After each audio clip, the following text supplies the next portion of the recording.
দিন যত যাচ্ছে ততই ডেঙ্গুর ভয়াবহতা বাড়ছে বরিশাল বিভাগে। বাড়ছে আক্রান্ত ও মৃত্যুর সংখ্যা। বিভিন্ন হাসপাতালে চিকিৎসা নিচ্ছেন অসংখ্য রোগী। এর মধ্যে বরগুনাকে ডেঙ্গুর হটস্পট হিসেবে চিহ্নিত করা হয়েছে।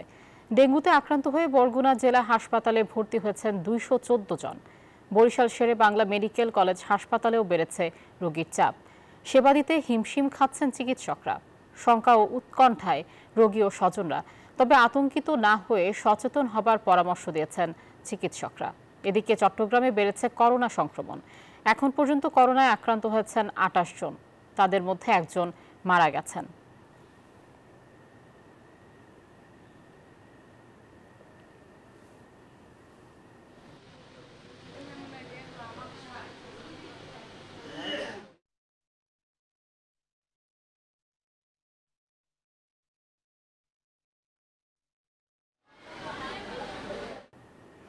করোনা ও ডেঙ্গু পরিস্থিতির খবর জানাতে আমাদের সঙ্গে যুক্ত হচ্ছেন সহকর্মীরা। প্রথমে যাচ্ছি চট্টগ্রামে নয়ন বড়ুয়া জয়ের কাছে।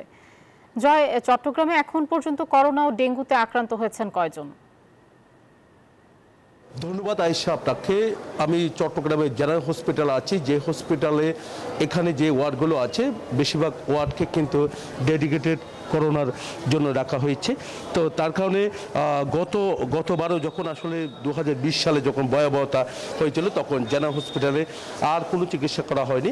একেবারে করোনার জন্য কিন্তু হাসপাতালটি ঘোষণা করা হয়েছিল। তো করোনা রোগীদের চিকিৎসা যেন সহজে পায়, দ্রুত সময়ের মধ্যে পায়, তার কারণে কিন্তু জেনারেল হসপিটাল তারা চেষ্টা করছেন। এমনকি আইসিইউ থেকে নিয়ে তাদের যেগুলো প্রস্তুত রাখা দরকার সেই প্রস্তুত কিন্তু তারা রেখেছেন। আমরা দেখতে পাচ্ছি এখানে চট্টগ্রাম মেডিকেলে যারা চিকিৎসক আছে তারাও যেমনটা চেষ্টা করছেন, তেমনিভাবে যারা হসপিটালে যারা আছে তারাও কিন্তু চেষ্টা করছেন যে কোনোভাবে যেন করোনা আক্রান্ত যেন না হয় সেদিকে কিন্তু তাদের নজর রয়েছে। তো হাসপাতালগুলো প্রস্তুত করা হয়েছে। তবুও কিন্তু আমরা দেখেছি গতকাল একজনের মৃত্যু হয়েছে করোনায়। একই সাথে ডেঙ্গুরও কিন্তু ভয়াবহতা দেখা যাচ্ছে। ডেঙ্গুতেও কিন্তু একদিন আগে 2 জনের মৃত্যু হয়েছে। তো একই সাথে কিন্তু আসলে মৃত্যুর হার যেন কোনোভাবে না বাড়ে সেই দিকে চেষ্টা তারা করছেন। একই সাথে কিন্তু আমরা দেখতে পাচ্ছি যে চিকিৎসক যারা আছে তারা বলছে যে যেহেতু ভয়াবহতা বাড়ছে তার কারণে তাদের যে আইসোলেশন যেমনটা প্রস্তুত রেখেছে তেমনিভাবে আইসিইউ যে বেডগুলো আছে সেখানেও কিন্তু তারা প্রস্তুত রেখেছে বলে আমাদেরকে জানিয়েছেন। এই ছিল আমার এখানকার সর্বশেষ। ফিরে যাচ্ছে আমার সহকর্মী অপেক্ষা করছেন বরিশালের মিরনের কাছে।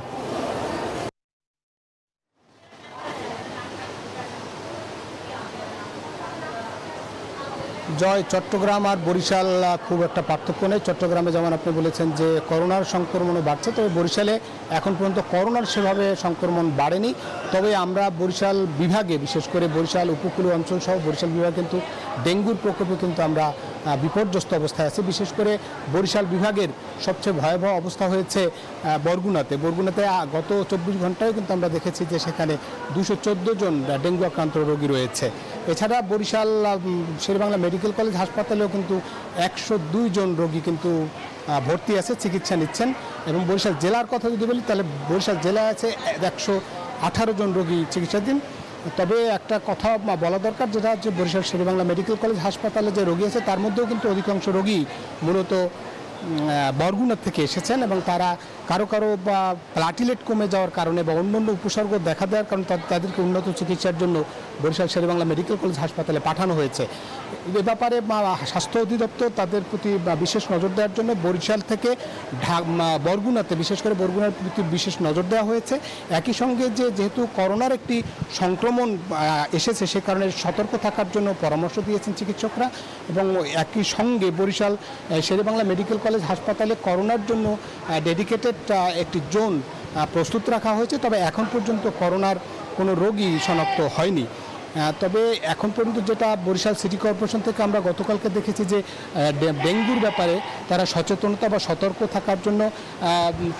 থাকার জন্য তারা মাইকিং করেছেন এবং মাইকিং করে তারা প্রচার করছেন যে ডেঙ্গু থেকে সতর্ক থাকার জন্য, একই সঙ্গে করোনায় সচেতনতার জন্য তারা পরামর্শ দিয়েছেন। এই ছিল বরিশাল থেকে আমার কাছে ডেঙ্গু এবং করোনা সচেতনতার সবশেষ তথ্য।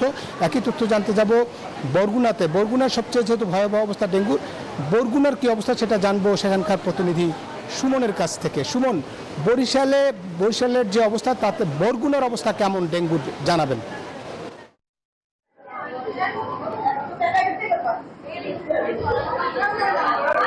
ধন্যবাদ মিরন আপনাকে। আপনি বরিশাল থেকে সেখানকার করোনা এবং ডেঙ্গু পরিস্থিতির বিষয়ে খবরাখবর জানাচ্ছিলেন এবং আমি এখন রয়েছি বরগুনায় এবং বরগুনার 250 শয্যা যে সদর জেনারেল হাসপাতাল রয়েছে সেই হাসপাতালটিতে।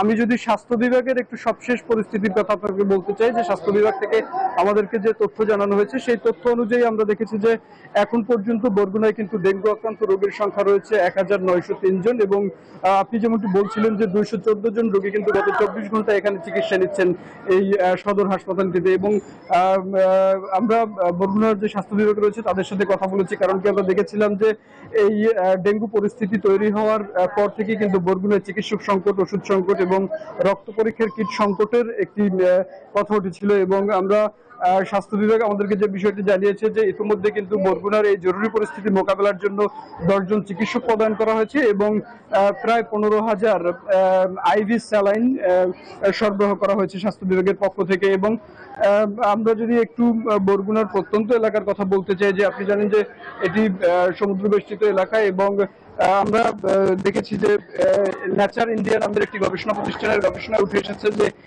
উপকূলের লবণাক্ত পানিতে কিন্তু এডিস মশা সহনশীল হয়ে উঠছে এবং এটি উপকূলের লবণাক্ত পানিতেও এখন বংশ বিস্তার করছে। তো সেই জায়গা থেকে একটি ভয়ঙ্কর দিক কিন্তু উপকূলবাসীর জন্য, বিশেষ করে বরগুনাবাসীর জন্য তৈরি হচ্ছে। এবং আমরা যে সরকারের যে রোগ নিয়ন্ত্রণ গবেষণা ইনস্টিটিউট রয়েছে তাদের সাথে কথা বলেছি। তারা আমাকে যে বিষয়টি জানিয়েছে যে তাদের কিন্তু একটি প্রতিনিধি দল যে বরগুনায় হঠাৎ করে আসলে কেন এই পরিমাণ ডেঙ্গুর ভয়াবহতা তৈরি হলো সেই বিষয়টির জন্য বাংলাদেশ সরকারের যে রোগ নিয়ন্ত্রণ গবেষণা ইনস্টিটিউট আছে IEGCR, তাদের একটি প্রতিনিধি দল কিন্তু এখন বরগুনায় অবস্থান করছেন এবং তারা আজ সদর হাসপাতাল পরিদর্শন করবেন এবং এখানকার রোগীদের সাথে কথা বলবেন এবং নমুনা সংগ্রহ করবেন বলে আমাদেরকে জানানো হয়েছে। এই ছিল আমার কাছে এখান থেকে সবশেষ পরিস্থিতি। ফিরে যাচ্ছি স্টুডিওতে আয়েশার কাছে। আয়েশা, ধন্যবাদ। সেই সাথে ধন্যবাদ জানাচ্ছি মিরন এবং আপনাদেরকে।